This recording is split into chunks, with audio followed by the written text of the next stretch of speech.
बहुत पुराने समय की बात है। हरितपुर नाम के एक प्रसिद्ध गांव में धनराज नाम का एक प्रतिष्ठित सेठ रहता था। उसके पास धन दौलत, मान सम्मान और किसी भी प्रकार की कोई कमी नहीं थी। लेकिन उसकी सबसे बड़ी संपत्ति उसकी इकलौती बेटी गौरी थी। धनराज अपनी बेटी से इतना प्रेम करता था कि उसकी हर छोटी बड़ी इच्छा पूरी कर देता। गौरी ने कभी किसी बात की कमी नहीं देखी थी। घर में नौकर चाकर थे, इसलिए उसे न घर के काम की आदत थी और न ही किसी की बात मानने की।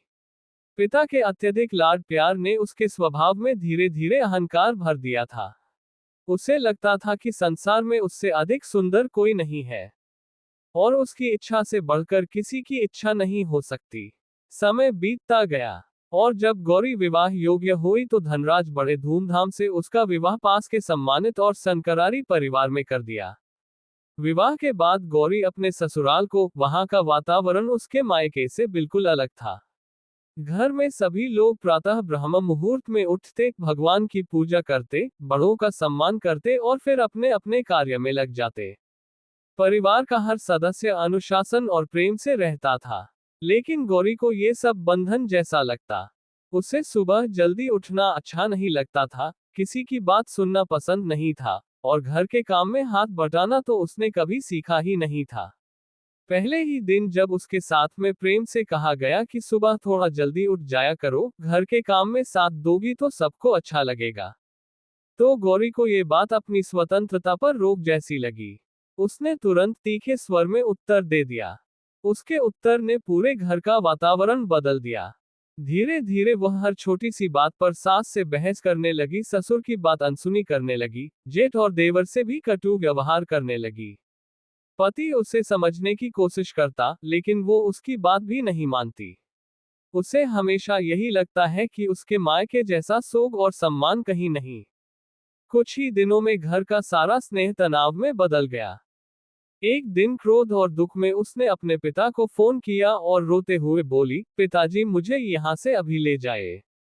इस घर में मेरा दम घुट रहा है। मैं एक पल भी यहाँ नहीं रह सकती।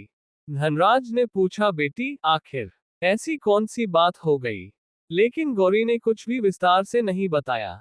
उसने केवल इतना कहा, यदि आप मुझे जीवित देखना चाहते हैं तो तुरंत आ जाए। इतना कहकर उसने कॉल काट दिया। बेटी की चिंता में डूबा पिता बिना देर के उसी समय उसके ससुराल की ओर चल पड़ा। लेकिन उससे बिल्कुल भी पता नहीं था कि वहां पहुंचकर उसकी आंखों के सामने एक ऐसा सत्य आने वाला है जो उसके बेटी का ही नहीं, पूरे परिवार का भविष्य बदल देगा। जब धनराज अपने बेटी के ससुराल पहुंचा तो उसने देखा कि घर का वातावरण असमानजनक रूप से शांत था। किसी के चेहरे पर प्रसन्नता नहीं थी। उसने सभी को नमस्कार किया, लेकिन किसी ने पहले जैसे आत्मीयता देकर उसका स्वागत नहीं किया। ससुर जीवल औपचारिक उत्तर देकर अपने काम में लग गए। पति चुपचाप वहां से चला गया और घर के अन्य सदस्य भी दूरी बनाए रहे। धनराज का मन बैठ गया। वो सीधे अपनी बेटी के कमरे में पहुंचा। गौरी उसे देखते ही रोने लगी और बोली, पिताजी मुझे अभी इसे समय अपने साथ ले चलिए। मैं इस घर में एक पल भी नहीं रह सकती। धनराज ने उसको शांत करने का प्रयास किया और पूछा, बेटी आखिर ऐसा क्या हो गया?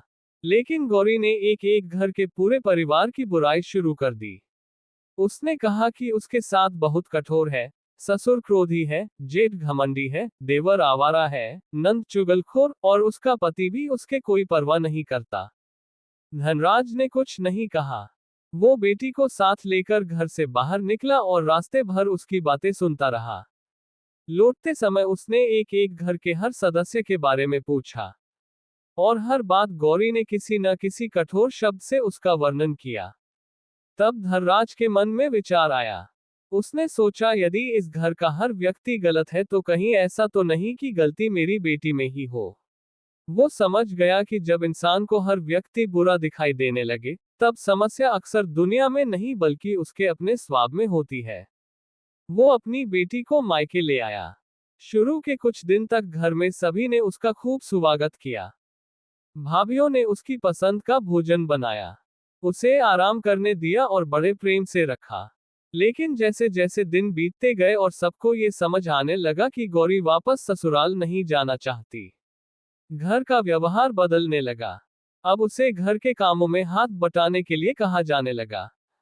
मोहल्ले की महिलाएं और रिश्तेदार भी तरह तरह के प्रश्न पूछने लगे।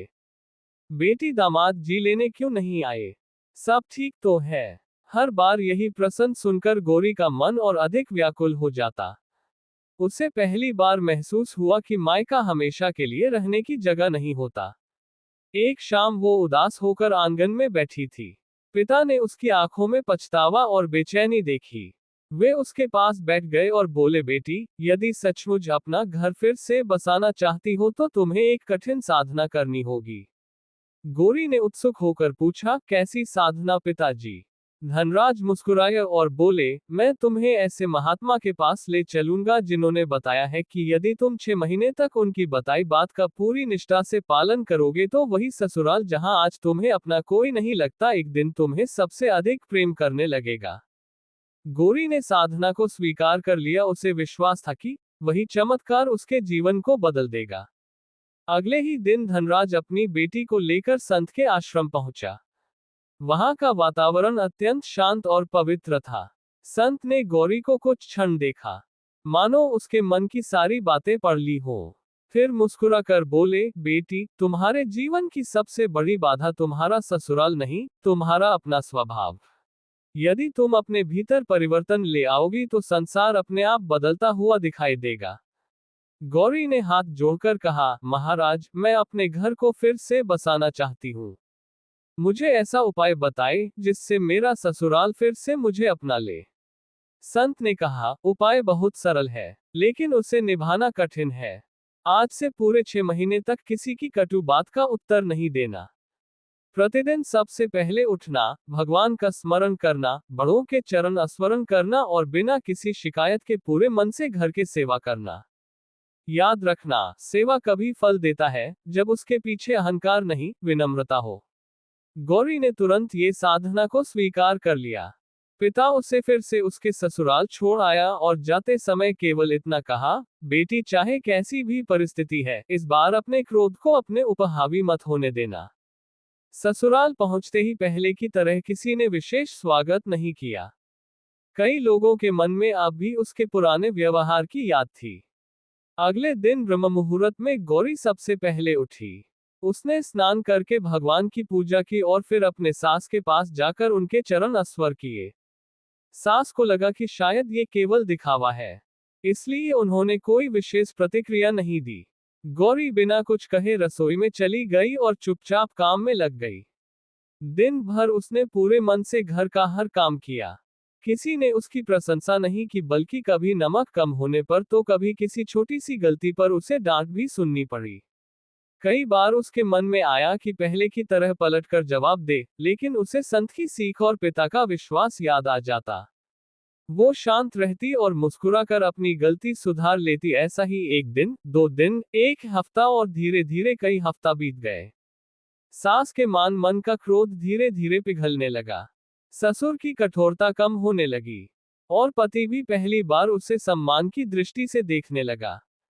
जिस घर में पहले हर दिन तकरार होती थी, वही अब धीरे धीरे शांति और अपनापन लौटने लगा। गौरी को भी पहली बार ये एहसास हुआ कि प्रेम पाने का सबसे सरल मार्ग दूसरों को सम्मान और अपनापन देना है। समय अपनी गति से आगे बढ़ता रहा।